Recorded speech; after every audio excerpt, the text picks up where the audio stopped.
خبر شامل کرتے ہیں اسلام آباد سے۔ حافظ اشفاق کی رپورٹ کے مطابق خبر شامل کی جا رہی ہے، اعجاز صادق کی سربراہی میں حکومت اور اپوزیشن کے درمیان مذاکرات کا آغاز ہو گیا۔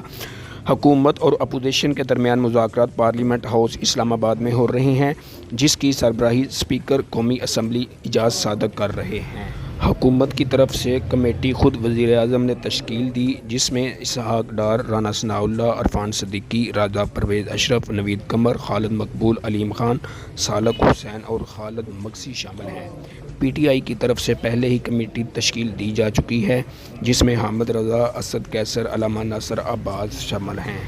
اس موقع پر اپنے بیان میں وزیر اعظم نے کہا ہے کہ پاکستان ہے تو سب کچھ ہے، امید ہے کہ قومی مفاد کو مقدم رکھا جائے گا۔ اور پی ٹی آئی کے چیئرمین بیرسٹر گوہر نے کہا ہے کہ جامع بات ہونی چاہیے اور مذاکرات کو کسی نتیجے پر پہنچنا چاہیے۔